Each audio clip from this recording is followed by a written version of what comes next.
sun is out again for stage 4 of the Tour Down Under. 148 kilometres going down towards Victor Harbour on a stage which looks set to be a big bunch sprint. The likes of Andre Greipel and Marcel Cadel should be fighting it out for the honours. But the start's quite interesting. They begin on a long climb, and after 25 kilometres an intermediate sprint, which is likely to be keenly fought because, as we know, bonus seconds could decide this race.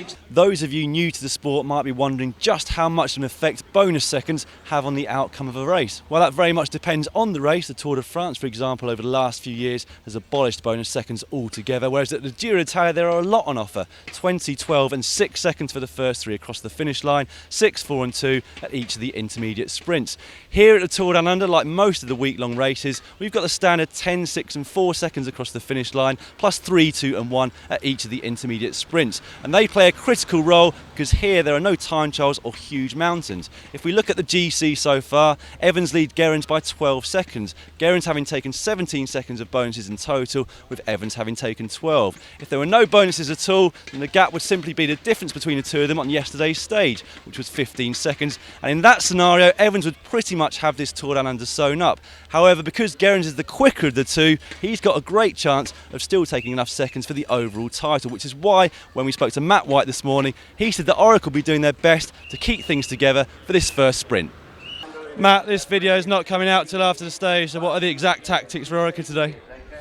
Well, look, there's no hiding. We need time bonuses. So if we can grab one time bonus today, then we're in a good place. We have to win Wollonga regardless to win the Tour, but there's a time bonus after 25k, so we're going to target that for sure. A fast start saw many attacks on the climb, which greeted the riders after the official flag was dropped. Amongst them Watson of Trek, Garnieri of Astana and Chiro of Europcar. However, ORICA kept to their promise and made sure that the bunch was back together as the first intermediate sprint of the day loomed. And that first sprint went very much to plan for ORICA and Simon Gerrans, gaining the maximum 3-second time bonus with his teammate Matt Goss in second and Garmin's Nathan Haas third. Soon after, the break of the day went clear. Cannondale's Cameron Worth was followed by AG2R's Domont, Arashiro of Europcar, Michael Vulgren of Tinkoff and Wesley Salzberger of Drapac. Not content though with the pace of the break, Worth decided to press on, taking Domont with him, and they enjoyed a maximum lead of 5 minutes over the BMC-led peloton. However, it soon transpired that ORICA wanted to go for the second sprint too. They increased the pace significantly behind the duo, so high in fact that they split the peloton in two at the King of the Mountains. Crosswinds over the top of the climb helped the front group establish its lead, and although the GC riders were all present, one rider who wasn't was Giant's Marcel Cadel, one of the favourites for the stage. The leading duo were caught before the second sprint of the day, with Gerrans picking up a further 2 seconds, this time beaten by Haas, with Ulissi in third. Race leader Evans didn't contest the sprints, and his race was not without problems. He almost hit the deck twice on separate incidents.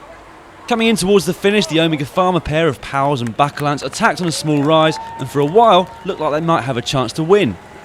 However, some strong pulls by Greipel's Lotto-Belisol teammates saw them caught inside the last 500 metres. Final lead-out man Jürgen Roylance piloted Greipel into the final 200 metres and held on well enough to take second himself, whilst Viviani of Cannondale came from a long way back to claim third. Gerrans finished an agonising fourth, just outside the bonus seconds. With Evans' lead now down to just 7 seconds, it's fast looking like a race which could come down to the wire. It's short enough tour to throw everything at it, and Simon's going well enough to, back him to try and have a good go at the yellow jersey, or ochre, should I say. 3 intermediate sprints on the final day. Do you see it coming possibly down to that? It has in the past. So, I wouldn't rule it out. And even if it's not for the first and second, there's always something up for grabs. So, yeah, the last day is always exciting. It was a hard day. Maybe not on paper, but it was a hard day anyway because the start was fast uphill.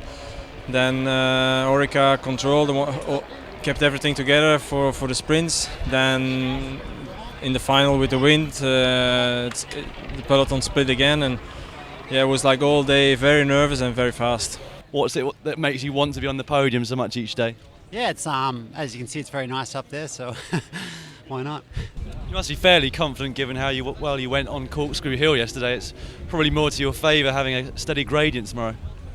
Yeah, it's a funny one, you only have the legs you have on any day, but so far every day my legs have actually gotten better and better, and you know, the form's not something I actually expected to necessarily have at this race, nor to take the leadership from the team, but you know, I'm here, feel good, and you know, tomorrow I think we're going to keep the upward slope going.